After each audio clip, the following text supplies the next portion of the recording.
Hello everyone. We are students of CMU, working on a machine learning exploration project. Before we proceed on to details, let us watch a quick video. You know what? I'll leave Mazzonis, I don't care.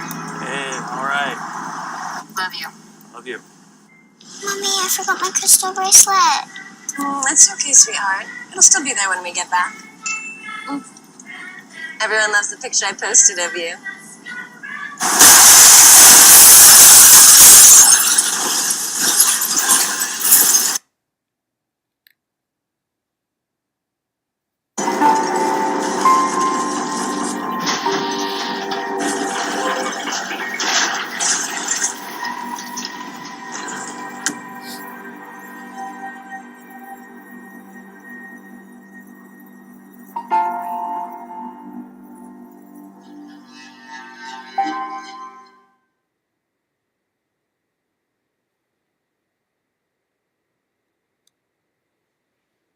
To start off, myself, Jessica, and Avinash worked on this project together. Now, let us investigate how we can transform this problem into a data science problem. For this, we need to identify our task, existing efforts, and how we can impart experience to make it better. Our current project task involves spotting a distracted driver by analyzing an image. We assume the experience in classifying such task currently roots from manual observation of drivers. By applying a machine learning algorithm, we provide real-time alerts and improve operational efficiency and performance. Next, we will look at our project plan. Within our workflow, we had the following phases. First, acquiring the data. Second, importing and transforming the data. Third, performing feature engineering. And, final phase involved model building. Further, we iterated over the last two phases in order to fine-tune our model. Let us begin with the data acquisition phase. Our data was acquired from a State Farm Kaggle competition. The dataset included 2D driver images taken from a dashboard camera.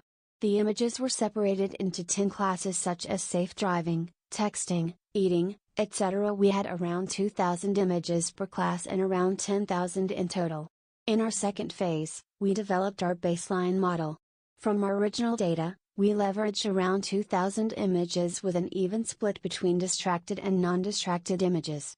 Before running our model, we first resized the images to ensure that all images were on a consistent scale. We did not want to crop the images, as we may lose information from the edges. Along with resizing, we applied Gaussian blur on each image. It works with each pixel of the image and reduces the image noise, by taking care of the high-frequency components. Once we performed these pre-processing techniques, we built our baseline model, which was a convolution neural network with 4 layers.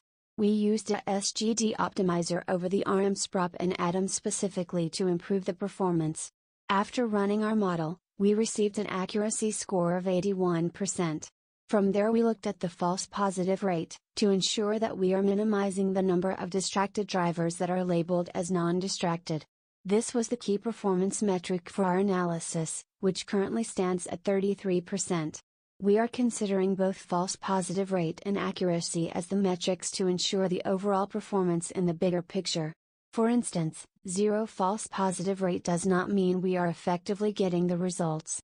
As everything can be, by default predicted as distracted, and this does not optimize the operations, as a continuous alert system, persistently warning the driver does not make sense. To engineer features, we used a variety of transformation techniques to process the image further and then, train the model. Here are a few examples of transformations used. First, dilation computes the maximal pixel value overlapped by kernel and replace the image pixel in the anchor point position with that maximal value. As you can deduce, this maximizing operation causes bright regions within an image to grow. Similarly, through erosion, the bright areas of the image, the background, apparently, get thinner, whereas the dark zones, the writing, gets bigger. Second, opening. This is a technique erosion followed by dilation, helps in removing small noises and enhance the existing features. 3.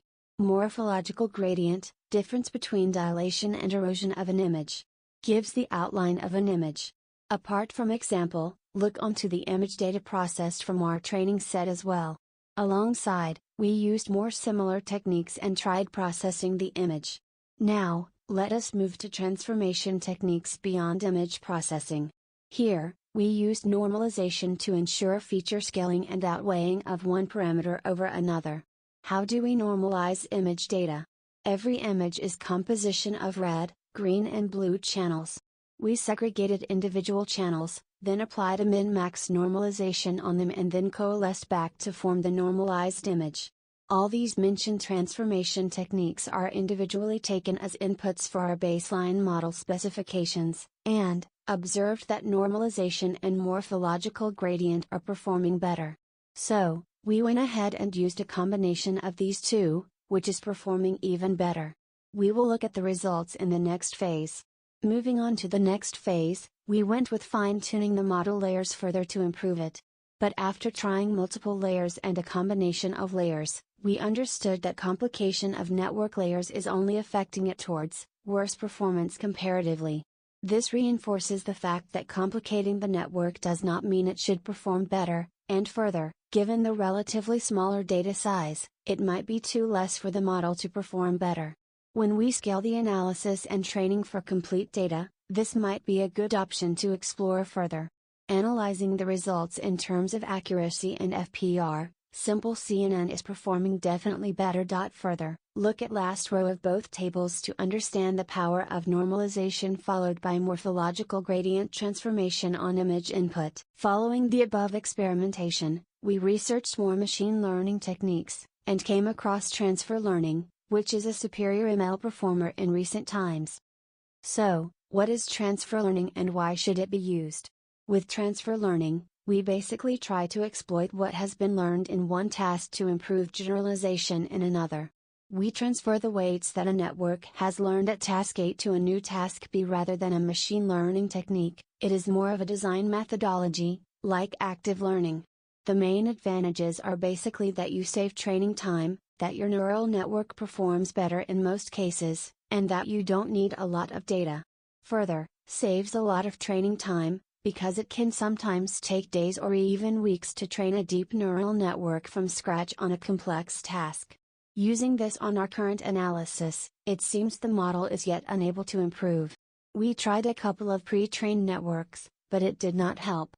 This is evident from the accuracy and FBR comparison from the bar graph. However, using a VGG pre-trained neural network is performing better, and this can be improved with further tuning. Hence, we are currently considering the initial CNN model from the earlier combination as the final model and trained on the bigger dataset for final prediction. Let us deep dive into what kind of impact we can produce with this kind of problem solving. As per National Highway Traffic Safety Administrator, U.S., nearly 1 in 5 motor vehicle crashes are caused by a distracted driver. Sadly, this translates to 425,000 people injured and 3,000 people killed by distracted driving every year. With our performance of 10%, if we can alert the 385,000 out of 428,000 drivers, we can potentially save a huge loss in terms of both human lives and property resources.